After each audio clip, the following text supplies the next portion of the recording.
Net मामले में 2 आरोपियों की गिरफ्तारी हुई है। सीबीआई ने 2 आरोपियों को गिरफ्तार किया है। लातूर से डॉक्टर, पुणे से एक टीचर को गिरफ्तार किया।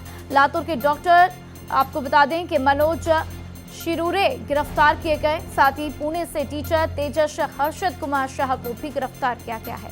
तो देखिए किस तरीके से लगातार एक्शन मोड में सीबीआई नजर आ रही है और जिस तरीके से नीट पेपर लीक मामले में एक के बाद एक खुलासे हो रही है, उसके बाद से तमाम आरोपियों की गिरफ्तारी हो रही है।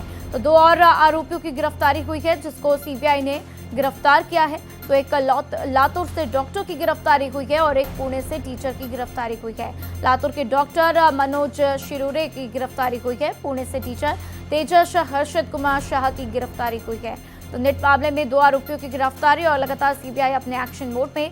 देखना होगा कि इन दोनों आरोपियों से क्या कुछ जांच के दौरान बातें पता चलती हैं और क्या कुछ ये बात कबूलते हुए नजर आते हैं, क्योंकि देखिए नेट पेपर लीक का मामला न सिर्फ राजस्थान तक सीमित बल्कि अन्य राज्यों तक भी फैला हुआ। हमने देखा किस तरीके से केरलम से ये उठकर राजस्थान तक मामला जाता है, उसके बाद बिहार से भी इसके तार जुड़े होते हैं, नालंदा यूनिवर्सिटी से भी इसके तार जुड़े होते हैं और कई लोगों से इसके तार जुड़े हुए हैं। ऐसे में सीबीआई लगातार एक्शन मोड पे है, पता लगाने की कोशिश की आखिर कहां से ये पेपर लीक हुआ है और इसके बाद क्या कुछ अन्य जानकारियां आएंगी। उसके लिए मेरे साथ मेरे सहयोगी गोपाल कृष्ण फोन लाइन पर जुड़ चुके हैं, सीधा उनका रुख करते। गोपाल, जिस तरीके से अब 2 और आरोपियों की गिरफ्तारी हो रही है, क्या कुछ उनसे अन्य जानकारियां जिनके आधार पर ये गिरफ्तारी हुई है? जी बिल्कुल राधा, इस मामले में 2 जो आरोपी गिरफ्तार हुए हैं उसमें डॉक्टर मनोज शिरूरे और उसके बाद तेजस हर्षद कुमार शाह, ये दोनों को सीबीआई ने गिरफ्तार किया है। जहां तक डॉक्टर मनोज शिरूरे का सवाल है तो इसने पीवी कुलकर्णी से केमिस्ट्री के कुछ प्रश्न पत्र हासिल किया था और 3 छात्रों तक पहुंचाई है। इससे संबंधित कुछ जानकारी सीबीआई को हाथ लगी थी, तब जाकर के सीबीआई ने इस मामले में इससे पूछताछ की थी और पूछताछ के बाद गिरफ्तार किया था। और दूसरे आरोपी जो तेजस हर्ष कुमार शाह है, इसको कहा जा रहा है कि फिजिक्स फैकल्टी से जुड़ा हुआ है।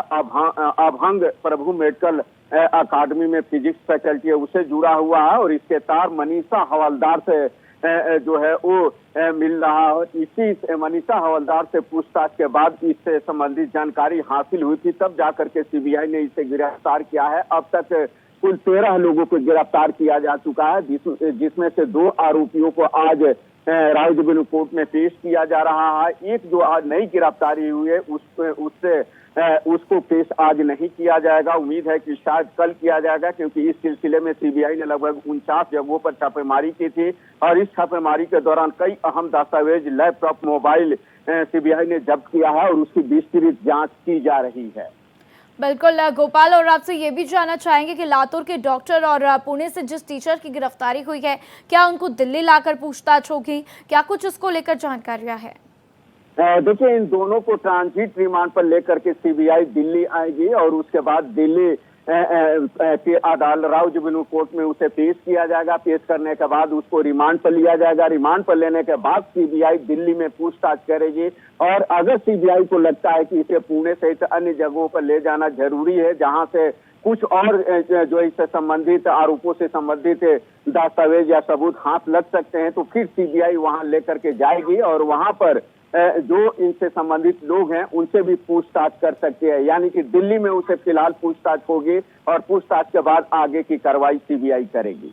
बिल्कुल गोपाल, और देखना होगा कि आगे की कार्रवाई में क्या कुछ जानकारियां सामने आती हैं। लेकिन जिस तरीके से अब ये तमाम गिरफ्तारियां हुई हैं गोपाल, उसके बाद से क्या कुछ एक्शन और कहां तक ये बात पहुंची, क्योंकि देखिए एनटीए के अधिकारियों से भी जांच की गई, उनसे भी पूछताछ की गई और लगातार जिस तरीके से अब गिरफ्तारी भी हुई है, उम्मीद करते हैं कि जल्द ही कुछ खुलासा होता हुआ भी नजर आएगा। जानकारी के लिए आपका शुक्रिया गोपाल।